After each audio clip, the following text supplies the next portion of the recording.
पाठ 13 विराम चिन्ह।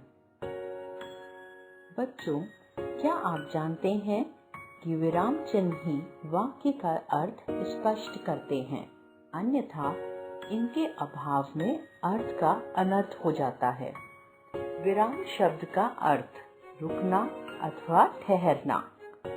भाषा को पढ़ते, लिखते या बोलते समय अपने वाक्य का अर्थ स्पष्ट करने के लिए बीच बीच में अथवा अंत में रुकना पड़ता है।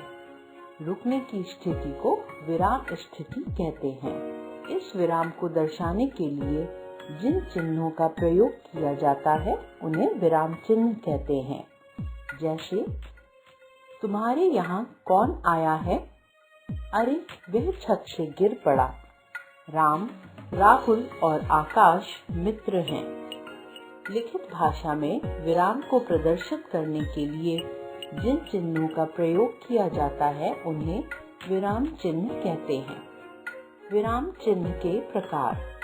हिंदी भाषा में निम्नलिखित विराम चिन्हों का प्रयोग किया जाता है: पूर्ण विराम, अल्प विराम, अर्ध विराम, प्रश्नवाचक चिन्ह, विस्मयादिबोधक चिन्ह, निर्देशक चिन्ह, दोहरे उद्धरण चिन्ह, इकहरे उद्धरण चिन्ह, उपविराम, योजक चिन्ह, कोष्टक, लाघव चिन्ह। पूर्ण विराम। इस चिन्ह का प्रयोग सूचना वाले वाक्यों के अंत में होता है। विस्मयादिबोधक और प्रश्नवाचक वाक्यों को छोड़कर प्रत्येक वाक्य के अंत में पूर्ण विराम लगाया जाता है। जैसे, दुर्गेश खेल रहा है, विपाशा कपड़े धोती है। अल्प विराम। जब वाक्य का अर्थ स्पष्ट करने के लिए वाक्य में थोड़ा रुकना आवश्यक हो तो वहाँ अल्प विराम का प्रयोग करते हैं। जैसे, रुको मत जाओ, रुको मत जाओ। अर्ध विराम। जहाँ वाक्य में पूर्ण विराम से कुछ कम और अल्प विराम से कुछ अधिक रुकना आवश्यक हो वहाँ अर्ध विराम लगाया जाता है। जैसे, परीक्षा की तैयारी करो वरना अनुत्तीर्ण हो सकते हो। जो आज मित्र है कल वह शत्रु हो सकता है। प्रश्नवाचक चिन्ह। प्रश्न सूचक वाक्यों के अंत में प्रश्नवाचक चिन्ह का प्रयोग किया जाता है। जैसे, क्या वे पढ़ रहे हैं? तुम कहाँ से आए हो? विस्मयादिबोधक चिन्ह। हर्ष, शोक, घृणा, आश्चर्य आदि भावों को प्रकट करने वाले शब्दों के अंत में विस्मयादिबोधक चिन्ह का प्रयोग करते हैं। जैसे, वाह कितना सुंदर दृश्य है, हाय मैं लुट गया। निर्देशक चिन्ह। किसी कथन के स्पष्टीकरण से पहले तथा संवाद व वार्तालाप के नामों के बाद इस चिन्ह का प्रयोग करते हैं। जैसे, अध्यापक ने पूछा, हमारे देश के राष्ट्रपति कौन हैं? छात्र ने उत्तर दिया, द्रौपदी मुर्मू श्रीमान।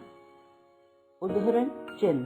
किसी कथन को ज्यों का त्यों लिखने, समाचार पत्र अथवा कहानी आदि का नाम लिखने में उद्धरण चिन्ह का प्रयोग किया जाता है। उद्धरण चिन्ह दो प्रकार के होते हैं: इकहरा, दोहरा। इकहरा। इसका प्रयोग किसी व्यक्ति के उपनाम, पदवी, किसी पुस्तक के नाम, शीर्षक आदि के साथ लगाया जाता है। जैसे, अयोध्या सिंह उपाध्याय हरिऔध, सूर्यकांत त्रिपाठी निराला। इस पुस्तक का नाम हिंदी व्याकरण है। दोहरा। इस चिन्ह का प्रयोग कहावत, संवाद और किसी प्रसिद्ध कथन आदि के लिए किया जाता है। जैसे, सुभाष चंद्र बोस ने कहा, तुम मुझे खून दो मैं तुम्हें आजादी दूंगा। बिना साहस के आप दुनिया में कुछ भी नहीं कर सकते। उपविराम। किसी नाटक में संवाद से पूर्व तथा उदाहरण आदि का संकेत करने के लिए उक्त विराम का प्रयोग किया जाता है। जैसे रुद्र ने पूछा, तुम्हारे भाई का क्या नाम है? गर्ग ने उत्तर दिया, मेरे भाई का नाम उत्कर्ष है। योजक चिन्ह, दो शब्दों के बीच संबंध दर्शाने के लिए योजक चिन्ह का प्रयोग करते हैं। जैसे गंगा, यमुना उत्तर भारत की नदियां हैं। वह दिन रात मेहनत करता है। कोष्टक, किसी शब्द के अर्थ को और अधिक स्पष्ट करने अथवा क्रम सूचक अंकों को दर्शाने के लिए कोष्टक लगाया जाता है। जैसे क्रिया के दो भेद होते हैं, सकर्मक क्रिया, अकर्मक क्रिया। लाघव चिन्ह, शब्दों को संक्षिप्त रूप में लिखने के लिए इस चिन्ह का प्रयोग होता है। जैसे डॉक्टर, नंबर, प्रोफेसर आदि। हमने अब तक सीखा, विराम शब्द का अर्थ होता है रुकना अथवा ठहरना। लिखित भाषा में विराम को दर्शाने के लिए विराम चिन्हों का प्रयोग किया जाता है।